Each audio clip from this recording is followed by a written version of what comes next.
अस्सलामुअलैकुम नाजरीन, नांदेड़ न्यूज़ में आपका इस्तकबाल है। चलिए जानते हैं आज की खबर।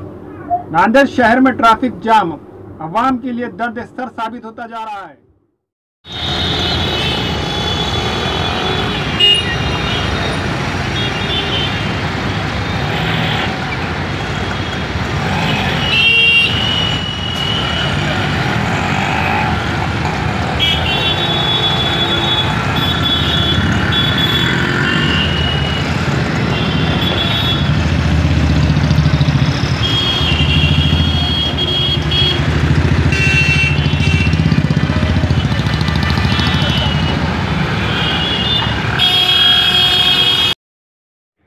नांदेड़ शहर में ट्रैफिक जाम अवाम के लिए दर्द सर साबित होता जा रहा है।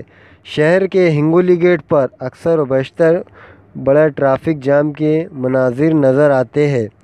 इस जगह ट्रैफिक पुलिस मुलाजिम की गैर मौजूदगी में अक्सर ट्रैफिक जाम के मसाइल पैदा होते हैं।